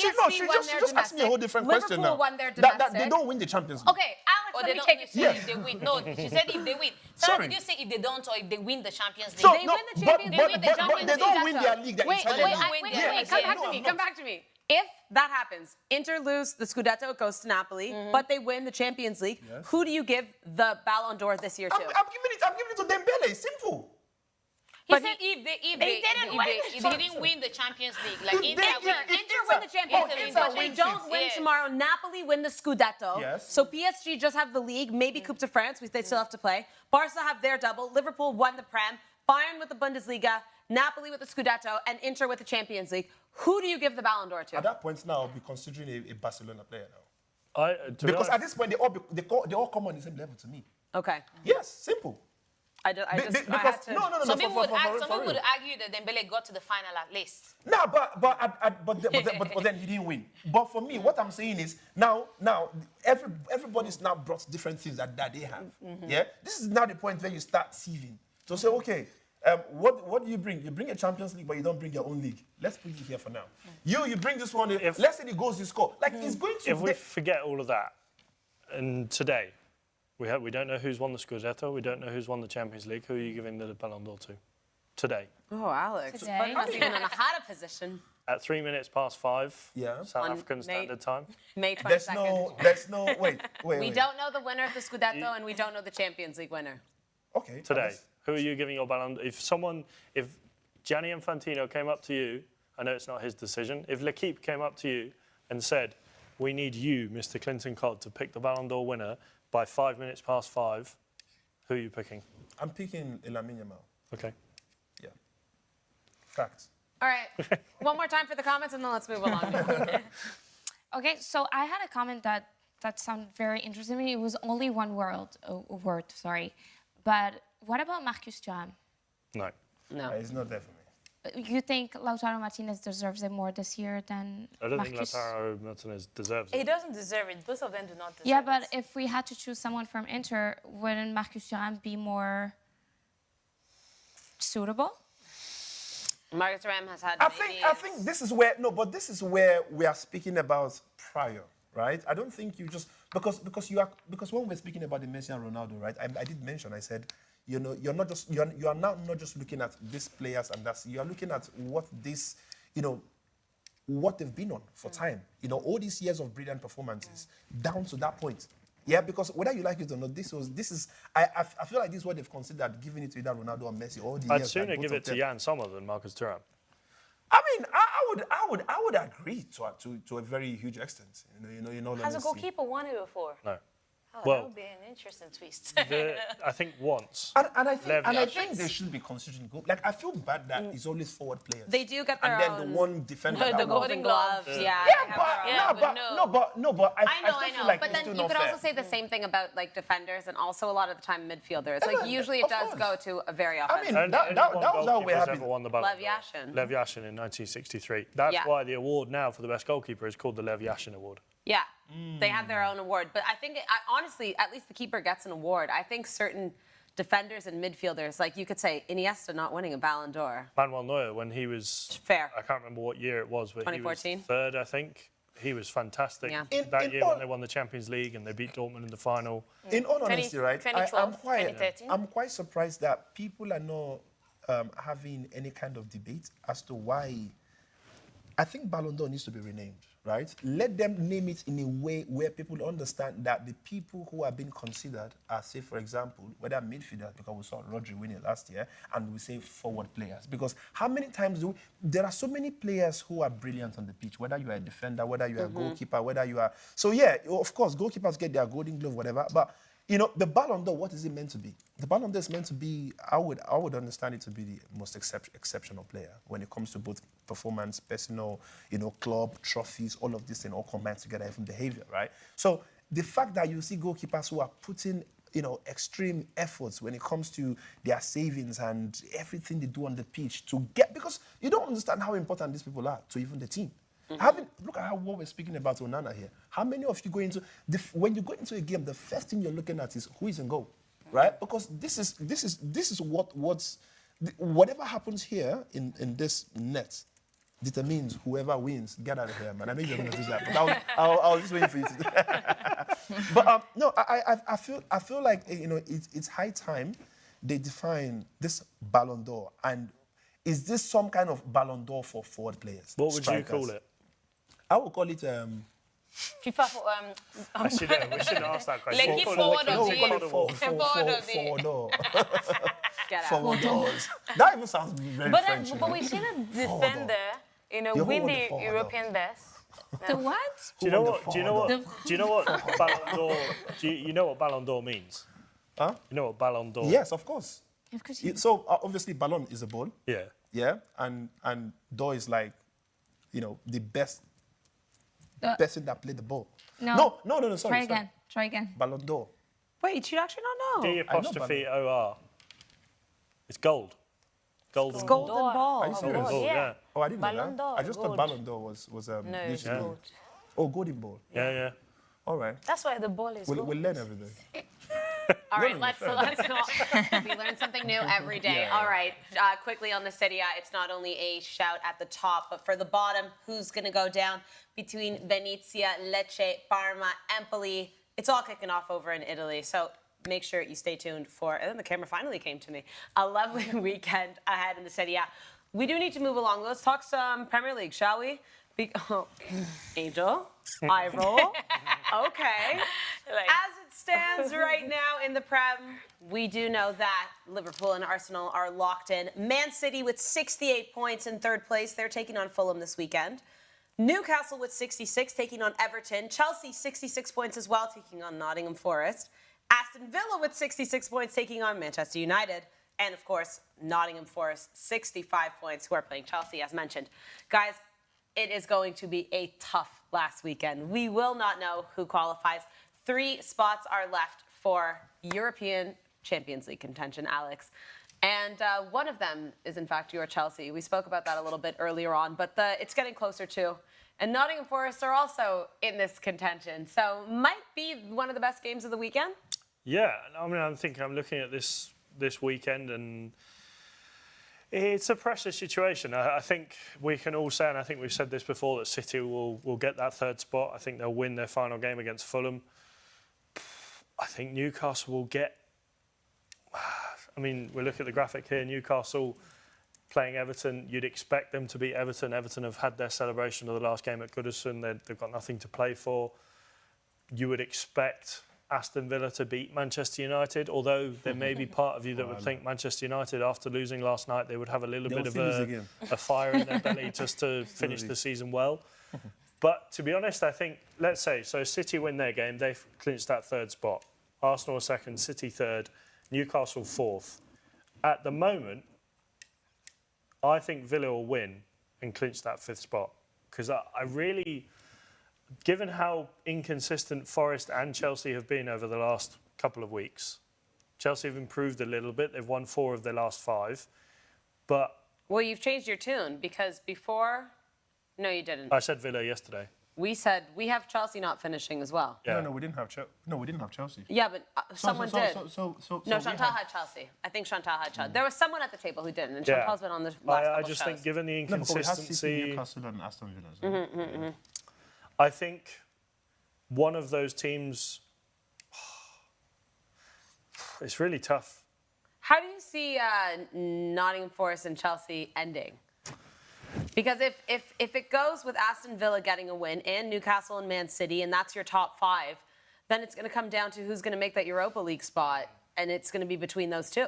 I think I would love to say, I mean, up until this week, I think I've been saying this game's going to be a draw, I think a high-scoring draw. But given what's at stake, I still feel like one side is going to win. I really can't pick a winner. I think Chelsea, you could say that maybe they've got eyes on next week, but they shouldn't have eyes on next week. I don't think, for me, if I was Enzo Maresca, You prioritize. I don't care about next Wednesday. Obviously, you wouldn't say that out loud. Champions League. The Champions League is so much more important than winning the Conference League for a club like Chelsea. Sure.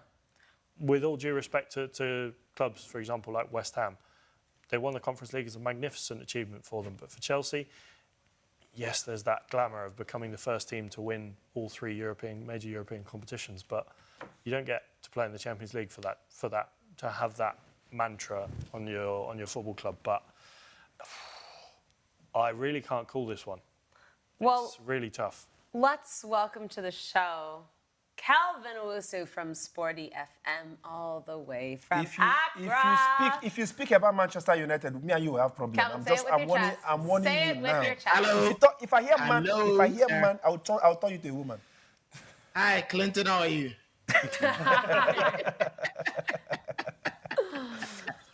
Wow, Calvin, you're all smiles today. Yeah, I'm happy. It's been a very excellent day. I had a lot of joy on the morning show because my prediction came to pass. Manchester United losing the Europa League, so it was good for me throughout the day. So I think it's been a good day. It's Very, been a very good day. All right, sorry about that, Clinton. We're just talking a little Premier League here in this final weekend ahead and who's going to finish in the top 5. Are you leaning one way or another right now? What's your top 5 looking like after Liverpool and Well, we Arsenal? already have the 2, so yeah, I think the 3. Manchester City obviously are going to go through. I see Nottingham Forest. Yeah, Nottingham Forest will beat Chelsea, and then they would walk into the top 4. And I think the final slot probably will go to that is I think Aston Villa. Yeah. So, sorry, you think Forest are going to beat Chelsea, pushing them up Yeah. with Aston Villa and Man City. So you actually have Newcastle crashing out, and they're playing Everton at home this weekend. They're playing at St. James's Park.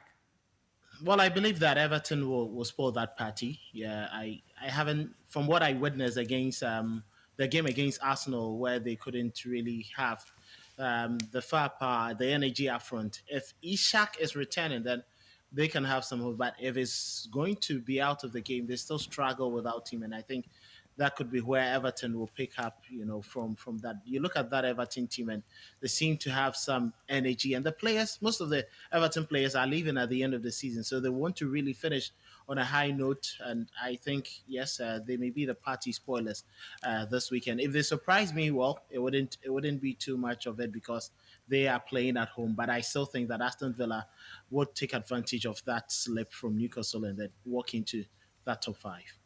Clinton, what do you think? Aston Villa getting in, so that would mean they beat Manchester United, Forest to beat Chelsea, and then Newcastle to drop points, and they're playing Everton this weekend, so they're going to drop out of the top 5, according to Calvin. So that just to clarify, Liverpool, Arsenal, City, Villa and Forest he has. Okay. Villa and Forest, yeah.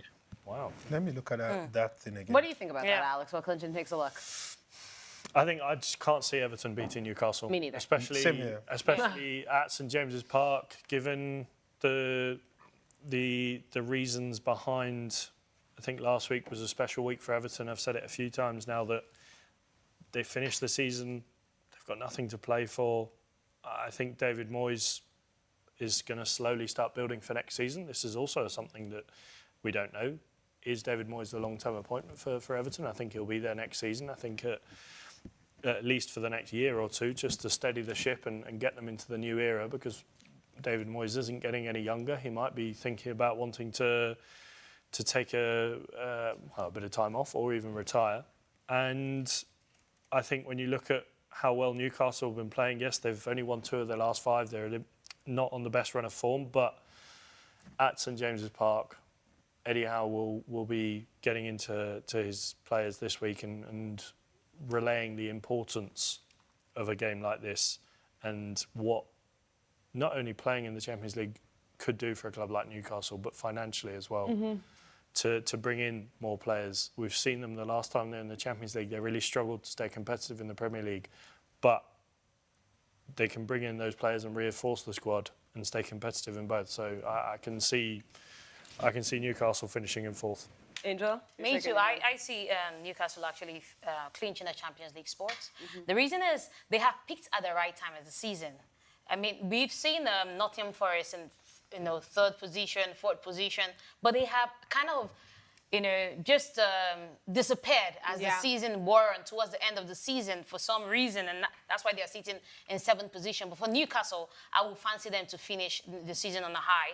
And you look at how well they've been faring, especially the game that they played against Chelsea, the last league game that they played against Chelsea. You can see how fired up they were, telling you how much they needed it, because that was going to determine who was going to be in 4th position. And you see how they took it as serious business. So now coming to the last game of the season, I don't see them bottling anything up. They're going to clinch that position. The person that has something to worry about here would be Nottingham Forest, in my opinion. I mean, they're all level on points except for Nottingham Forest, which has 65 points. Newcastle, Chelsea, Aston Villa all have 66 points. But Nottingham Forest will be the team that might lose out on European sports, in my opinion. The reason being that, I don't know, for some reason, Nuno Espirito Santo, I don't know what is wrong with that team. I cannot identify what the issue is yet, because they started so well and they were doing so well up to just 2 months ago. So I have not really identified what the problem is in that setup. And I think coming up against Chelsea and that being a determinant for them will prove too tough for them. Now, Enzo Maresca's men, we would remember that they lost to Newcastle. They would have gotten the opportunity to be sitting 4th on the table by now. They didn't take it. They lost to Newcastle woefully. So this is the opportunity that they have to redeem the season for themselves, although they still have the Conference League that could, but it's not going to give them a Champions League spot. It's only going to give them a spot in the Europa League. And that's not where they want to play. But it's going to be really, really dicey for them. They would hope that Newcastle loses and then they get to win and clinch that position. But I think Nottingham Forest is the team that would really, really struggle to secure any spot in Europe. Following this arrangement and the top 7 arrangement, actually. Can I just get a quick confirmation between everyone here and Calvin yourself as well, that everyone has not Aston Villa in the top 5 then? So everyone thinks Aston Villa is going to get the win over United this weekend, and they're going to be safe. Yeah? Aston Villa? Yeah. Yeah, and you said I believe so. Well. They're going to beat Manchester United, honestly. Okay, so then it comes down to, Chelsea and Forest going head-to-head. Alex, what would it mean if Forest did get the win, let's say, against Chelsea, and then Chelsea being the team that doesn't clinch European contention, but we know next week they're in a Conference League final? It leaves you in a really sticky position, because as much as for a club like Chelsea, and it feels like I've said those words quite a few times, for a club like Chelsea, being in the Champions League is the bread and butter, the be-all and end-all, because if you're not, what's the point? You're a club of that stature and that size that has competed and won 2 Champions Leagues before. You shouldn't be happy playing in the Europa League or the Conference League. You should be challenging for those top 4 spots. This year there's 5. Challenging for titles. Chelsea aren't at the point where they can challenge for titles, but when you look at the job that Enzo Maresca has done, I think there's 2 sides to this coin. A lot of people would probably say he deserves to get the sack. But I don't think by sacking him at this point in the journey improves things immediately. I think for the idea of bringing someone in who perhaps has a little bit more experience at the top level, I'm not sure whether long-term Enzo Maresca is the man to lead Chelsea back to titles. If they do sack Enzo Maresca, I want them to sack him because they've got an appointment lined up. They have an idea of a man that can take them into... Oh. They just went right to you as you were doing it. It's been a long 24 hours. Yeah, I think with the plan that Chelsea have to go into next season with a plan. At this point, being realistic, it doesn't matter whether you win the Conference League or not. It's a meaningless trophy for Chelsea. If you could trade and make, as they say, make a trade with the devil, I'll give Betis the Conference League if that means we finish in the top 5. Yeah. It's not going to happen. But if they do decide to sack Enzo Maresca, there has to be a plan. It can't be a panic sacking and then bring someone else in that is similar to Enzo Maresca, like a Ruben Amorim, like managers we've seen come into the Premier League, Ange Postecoglou, who are there to prove themselves. I want a manager, Chelsea should want a manager who's already proven himself at the top level. And it's almost a case of the more I speak about it, the more it screams towards getting rid of Enzo Maresca and resetting the plan from square one for next season, because I really don't have the confidence in Enzo Maresca to lead Chelsea back to where they should be. Kelvin, do you agree with Alex's sentiment that if Chelsea don't clinch any European contention, that Enzo Maresca should be out the door? Yeah, I think he should leave if Chelsea fail to get themselves into the especially the Champions League, because you know that in the Conference League, they could win over Betis and then get themselves into the Europa. But you ask yourself, has it proven enough, that he's going to take Chelsea to the next level, which I think that he hasn't been able to. But in sacking him and making plans for the future, they must get a manager, not just any manager who is proven, but a manager whom they will give that free control for the ins and outs, that is, with regards to player purchases and the squad size. It looks like Chelsea have too many players that the manager struggles to focus on a certain core to build his team. So every now and then, he seems to be reshuffling his cards. He seems to be tinkering with his team. He plays, Jackson today. The next moment he plays another, and the next moment he has players unavailable. And, it's actually affecting Chelsea. And let's not forget, you don't build a team like that when you are consistently and constantly tinkering with the team. So they'll just need a manager who will be bold to say, if I come, I am a manager.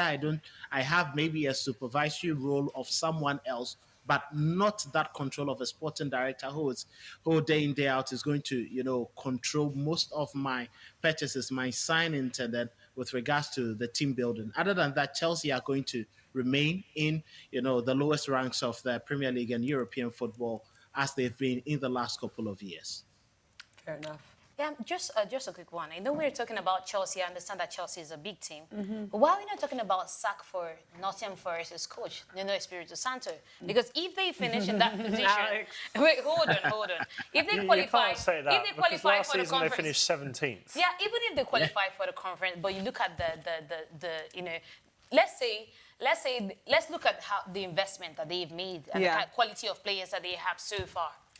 And then let's look at the fact that Nuno Espirito Santo is an experienced coach. We saw him with Wolves. We know the CV that he has. And the fact that they were sitting in third. They could have easily qualified for the Champions League. And now they're getting, they missed out on the Champions League, they missed out on Europa, and they get the Conference League. So you're saying if Leicester didn't win the Premier League back in 2016 and finished third, they should have sacked Claudio Ranieri? No, but then he would have by then they wouldn't still qualify for the Champions League, no? No, but for a club like Nottingham Forest, yes, What they they've did won, in 12 months. What they've Nah, yes, for they've this won one, the European it's- Cup it's- twice. If you go from finishing 17th to finishing 5th, 6th, you deserve a raise, a No, pay fact, rise. for me, No, for even- me, even for if me, it's for me, seventh for for me, Conference for League. me, it's even the fact that, bruh, Nottingham Forest. They were third for Like about half the we are season, speaking, too. we are speaking about people that before the season started, we probably would have added them to our predictions to say you're going on relegation. Like this is a relegation team. Like Yeah. for in. I mean, Chine, like you remember the one? I can't Did remember you what. call her Chineye?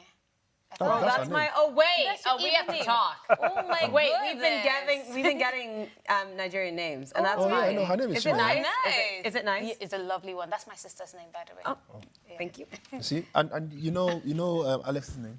No, I forgot. Hi, Alex. Oh, Alex, do you remember your name? Chinedu. Ah, nice one. Who's Is that- giving them this is name? that a good name? Yeah, good Okay. name. Yes, God leads me. Like God is leading He me. actually has Chantel's was Amaka. Oh, okay. Does, That's what do you nice. think about that one? That's But beautiful. but do you not think she looks like an Amaka? yeah, she looks like an Did you give one to Nouha? Nouha is getting her own now. Nouha. I Nouha. But no. No, wait. No, you We don't can know. give her Don't worry. Chioma. She looks like the Chioma. So it was supposed to be Choma Amara, right? Okay, yeah. But Lucrecia took Amara, Oh, okay. right? So what's Nouha? Choma, then? huh? What's Nouha? So then? Choma, I think we can go with Otochi. Tochi. That's a good name. Why It's like Tochi? it's praise What does it God. mean? Yeah. It's like it's praise God. Tochi. praise So yeah, so it's settled. Sorry, Calvin. Chine, I'm yeah. listening, Calvin. Chine, no, Kevin, sorry, because Kevin is listening to. Do you want to give He's just, he's meant to hear Mensa, Kweku, Kwame. No, Clinton, don't give me Kanayu. No, this one is like a Chijioke. No, this one is a Chijioke. No, you are a No, Chijioke. he's not Mr. Sacrifice. You can't give me Kanayo. Yeah, he looks like a sacrifice. What do you mean? Why do you think I gave him Chijioke? I beg. Look at this guy. Chijioke, have fun now. What's good, man? So yeah, And what's the meaning of that? What's the Nice meaning? name. Chinedu. So we agreed it's going to be Choma, right? Oh, Tochi. Tochi, no, Tochi. yeah, Tochi, and we have Amaka, and then we have Amara. But Yeah. this is not balanced enough. He's giving you guys names from where we're from, the eastern part of Nigeria. And there's the west. What did there's I the bet? north. Let's not go into all of those Okay, ones. no, Continue okay. with the show. Continue. I mean, Makinde would not agree. Let Makinde go and sleep. Who is Makinde telling me? Makinde from the west. All right. Calvin, let's talk a little bit of La Liga because, yes, we know Barcelona are the winners, but the bottom of the table is going to be very, very exciting this weekend. As we know, Real Valladolid are out and on their way to the Segunda, but between Las Palmas, Leganés, Espanyol, Sevilla, it's all up in the air. It's all coming down to one final weekend. Do you have any sway? Do you feel maybe two certain teams are going down, and which two and why? Well, I think I would want to see Sevilla stay up. I would want to see Espanyol stay up, but I think the Leganés have consistently not proven too much of quality to stay in the league. I think Sevilla have had just a bad patch, just like Espanyol. They were very much unlucky in the last games I saw them play against Barcelona. Though Barca had already won the league, and you could just see that it was more like a cosmetic game for them. But I still feel that those two teams would add a lot more competitiveness to the La Liga than the rest of the team. So I would relish the two stay up, and I'm sure that Sevilla, judging from what we've seen, they have quality players, the likes of Loic Buddy and the rest, some quality players in their home. I think just that bad patch can be reorganized, and then they can come back better next season to at least fight for European position. For Espanyol, yes, I feel they deserve another season in the La Liga. They haven't also been too good, but what comparatively to what Leganés and they would offer, I think that between themselves and Sevilla, they should stay up, and then we can see a lot more from them. Traditionally, Sevilla cannot just go down, especially from their European exploits and the pedigree that we've seen from them when it comes to European football in the last 2 decades.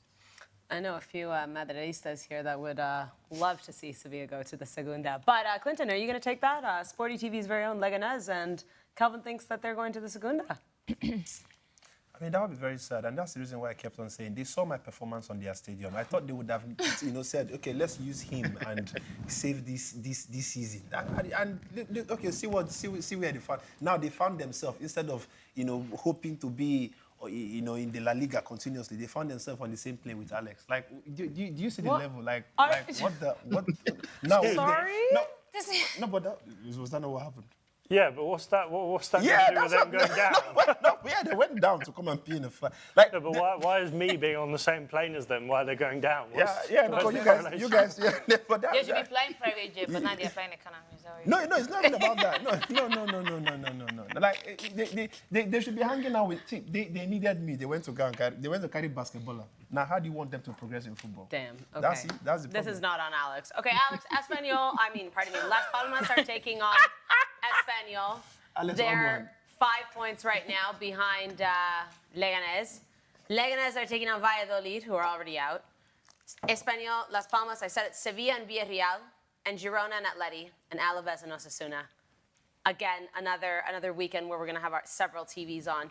How do you see the spending, though, for Leganés? Because as much as it's up to them to beat Valladolid, which they can, they have to also hope for a few results to go in their favour in order to stay up here. Yeah, and I had the pleasure to speak to Borja Jimenez today ahead of this important game, and I asked him, what is the feeling like amongst the group? How are you managing those expectations? And obviously, the fact that quite often, I think it was him or it was one of the players that we spoke to that said 80% of the time, 40 points would be enough to stay up.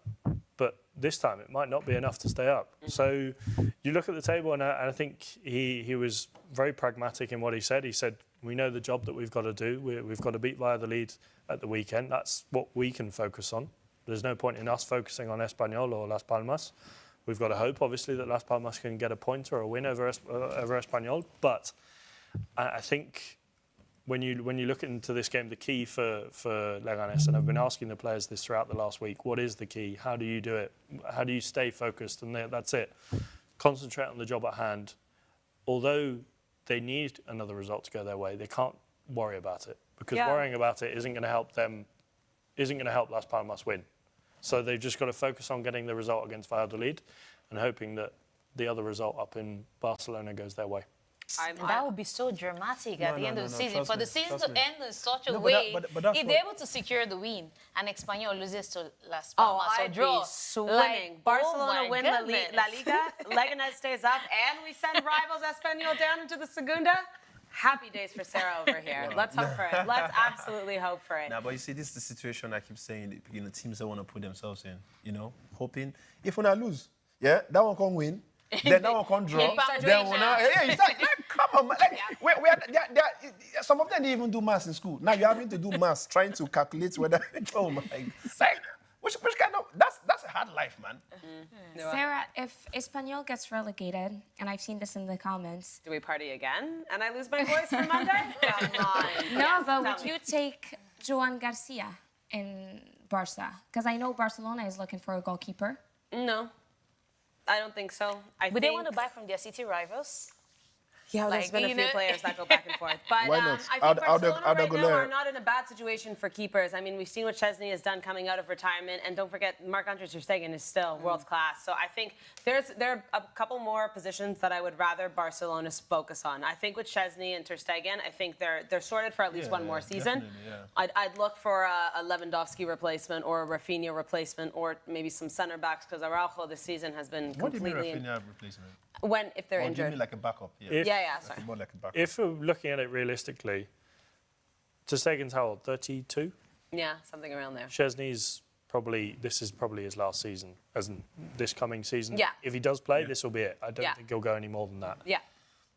For me, and this is obviously down to what Joan Garcia wants, but for a player to come through and develop at Barcelona, it's whether he believes that he wants to go to Barcelona and try and earn a spot there, or whether he believes, quite like Mamardashvili, who's joining Liverpool, do I want to sit on the bench for a year? Yeah. At this stage of my career where I'm developing, I'm playing football week in, week out, I think if Espanyol go down, I think he'll look to go to another team anyway. But does he want to sit on the bench at Barcelona and be third string? Yeah. In quite often, he'd probably play the cup games. But at this stage of his career, yes, I know keepers go until they're 35, 40, but does he want to sit on the bench for a season? If I were him, I wouldn't want to. I know it's Barcelona and it's a fantastic opportunity to play for one of the biggest clubs in the world, but for his development, I would wait out Barcelona, play a year at whoever, say a Valencia or a Rayo or a Celta, any team that wants to buy him, and then in a year or two's time, who's to say that Man City won't want you or Arsenal won't want you or Aston Villa won't, a bigger Premier League team or Barcelona might come back for you. Real Madrid might want you. There are, I think, better options to play with if I were John Garcia. Yeah, I think so. I think playing time, especially when you're developing, is so crucial. So I don't think the two make sense right now. Are there any other comments, Nouha? Absolutely. And I have a question for you, Clinton. Hey, God. What game are you watching on Saturday? That's a very good question, I know which one because I know where you'll be. Tell me, Sarah, which one? You're going to be at the Santiago Bernabeu. No, but that's Saturday. Yeah. That's what you just asked. That's what I just asked. Oh, Saturday, because I think the games the games we were speaking about was for the Premier League, the Sunday one. Sunday one. No, I'm talking about another game. Yeah, I mean, so before you go to Real Madrid game, you need to watch a very important game. Okay. Because it's the African version of the Champions League. The Sundowns versus Pyramids FC. Do you have anything to say about that? I mean, if there is no Warri Wolves or there is no Kano Pillars or... Yeah, that's like a South African derby. I don't know if Clinton would be watching that. Sorry, unfortunately. Calvin, you going to be watching that? I see you smile. What's going on? Yeah, I have lots of interest in the particular game. I would wait to see how Sundowns, can keep their focus after winning the PSL. How they're going to keep their focus in trying to win another continental championship against a side who have been very, very much resolute. They've been very, good, and I would see how they can test the resolve of Mamelodi Sundowns, because I haven't seen any team that has really tested Sundowns. Even Al Ahly, when they played against them, they weren't too much of a strong test for Mamelodi Sundowns. So it's going to be an interesting game. I have 100% focus on that game when it's being played for the 90 minutes until it's over before I turn attention to other games. You know what's interesting about this? Sorry, knowing that the Sundowns are headed to a club. Well, that's what I was actually going to ask. 3 weeks' time. Yeah. I was going to ask, actually, Kelvin, for perhaps people at home watching that don't know too much about the Sundowns. We've heard about Ronwen Williams and his almost, coming close to Ademola Lookman in that African Player of the Year award. In Africa. Other than Ronwen Williams, who are some of the players that people at home can look out for and ahead of this Club World Cup where they could be facing some big teams? Well, there's Peter Shalulile, there's Mokoena, who played for South Africa in that instrumental run to the African Nations Cup semi-final, where they were very much excellent. There's also Letogo, who plays at the left-back position. So they have some equally very good players. And the Ribeiro, let's not forget, is a Brazilian. So they have, players across Africa who are playing for them. Shalulile has been excellent as an attacker, but you look at how he has fared in the last 2 seasons, and it clearly gives an indication of someone who could possibly be moving away to maybe Al Ahly, who have sought for a lethal marksman. So very good players in there from defense to attack. At least in every department, they have that core person that gives them that balance that they need. So very interesting to watch, and we'll just wait to see if the youngsters can, at least fleshing up that spine that has been put together by Sundowns. You know what's interesting about this whole Mamelodi Sundowns thing? I look back to about 10, 15 years ago when we had the likes of the North African giants dominating, whether it's from Egypt or Morocco. Those were the teams that when you come to the African Champions League or when you see them they make it to the Club World Cup, those are the kind of teams that you see from North Africa. But it shows the development in football in South Africa. When you watch the African Cup of Nations, you see how most of the players in the South African setup, they are home-based players. They play in South Africa. Exactly. You don't see them playing their trade in Europe. And now to be able to do this where, they're dominating shows the progress that they've had in the league. So if your league is working, it translates to... the clubs as well, and then getting that shout when it comes to the Club World Cup. And even your national team also progresses because these players are they used pretty to much play understand with themselves week in, week out. Yeah. So I think Ghana and Nigeria should borrow a leaf and learn, 1 or 2 things about league management. Something that South Africa... Nigeria, that they will be scattering their boss, windscreens and carrying that our league. They need me. They need me to come and arrange stuff. And I think that And I think that it's not just about the senior national team, the Bafana. If you look at the Amajitas, who recently won the Africa Under-20 Nations Cup, a very good team, and it all stems from the Super Diski that they've been playing in South Africa, which is more like the reserve league team. So they have most of the players coming up from there, unlike before when teams will be looking at purchasing or transferring players from, their peer teams in the PSL. Now they go down to the Super Diski where they have players at the age of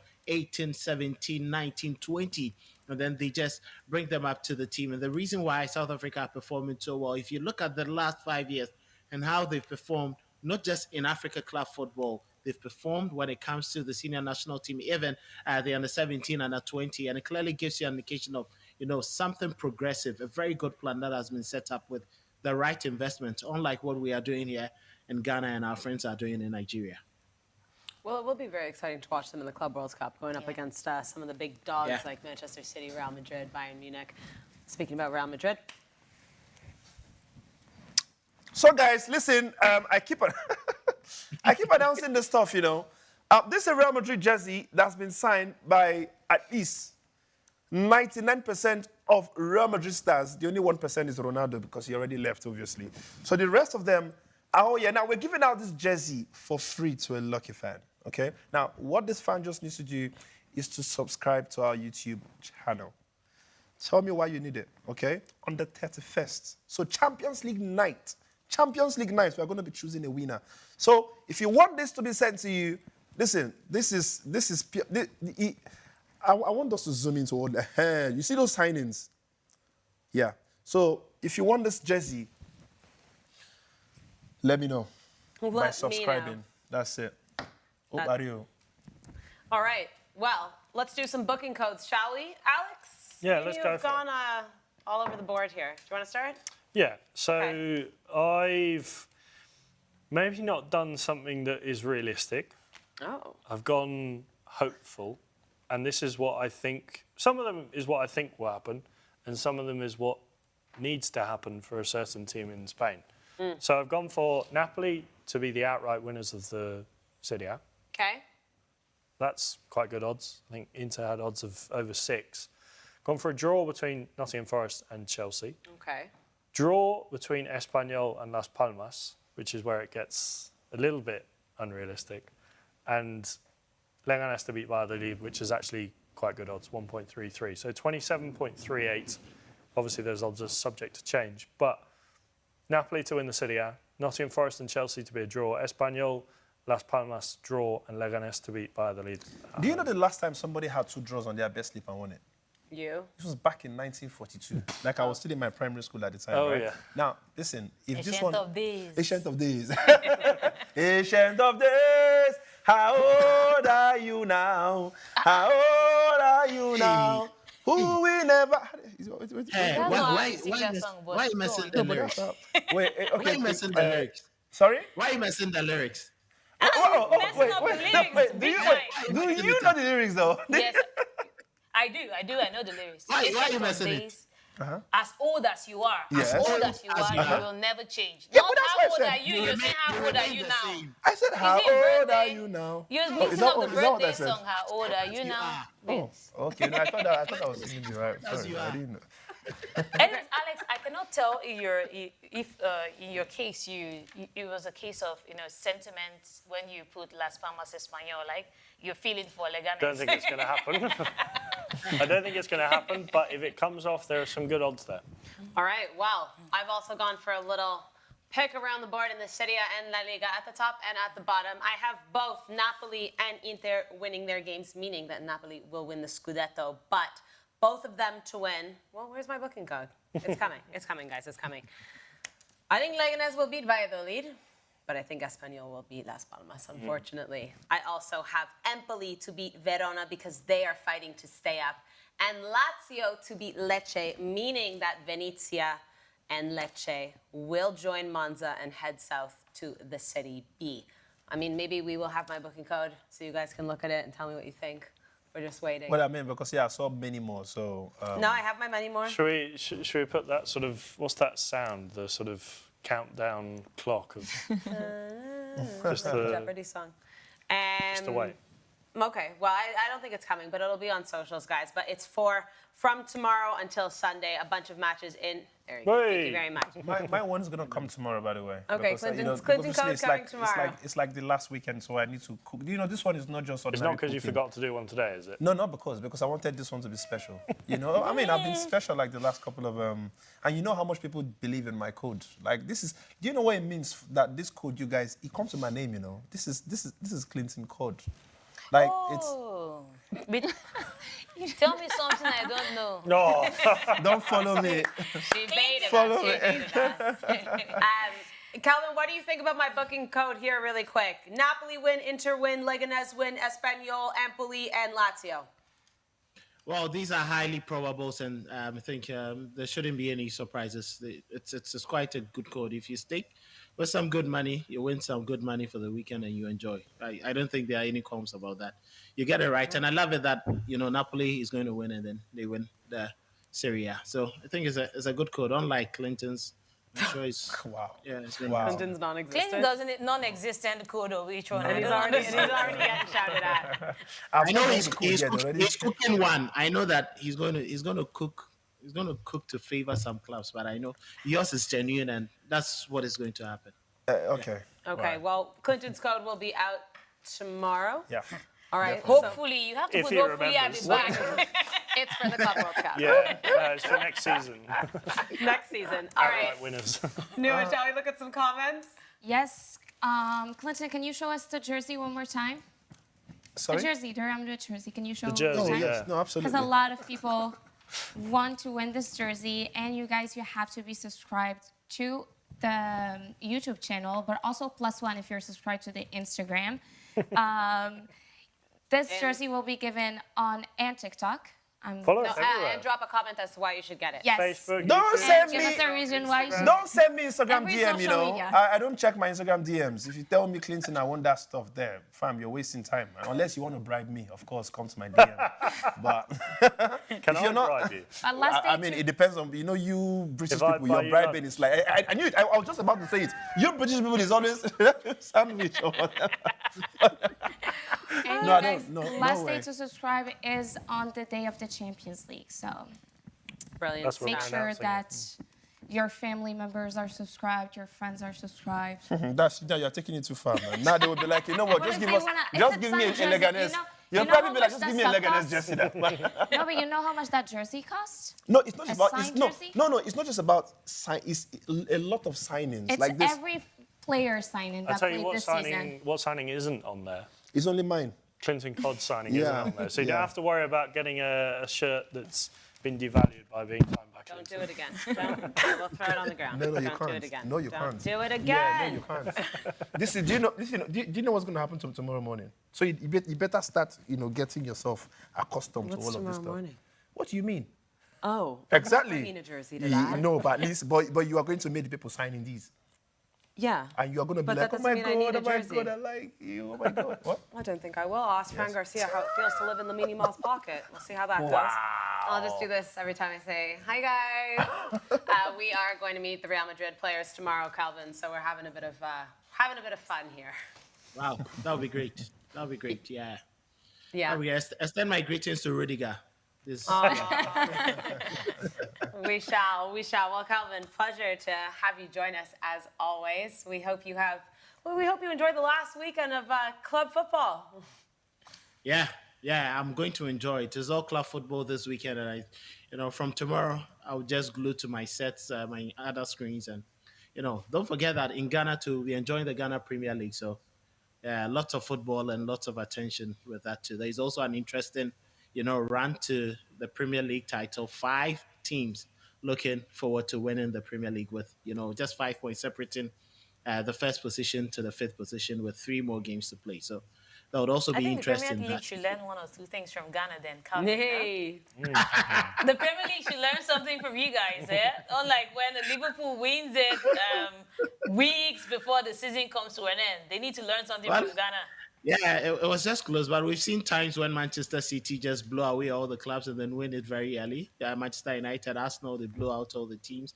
Even Leicester City, yes, at least just about 3 more games to the end of the season, they won it. So hopefully we get to see that. But there are times to hear, clubs with about 5 matches to the end of the season win the league. So it's just one out of the blue. Well, do enjoy it, guys. It's our last preview of the weekend before club football, but no worries because next week will be all about the Champions League final, the Europa Conference League transfers, and in 2 weeks' time we have the Club World Cup. And let's not forget, Alex, coming up right after the show today, we have the UEFA Under-17 Championship right here on Sporty TV. Germany will be taking on I can't talk today. Will be taking on Albania. Both teams coming off a loss, so they're going to be hungry. And we'll join you guys in between that match and France and Portugal later on. So we'll see you guys very soon, but until then, as always, enjoy the football. T. Boo! Wow, that was rude.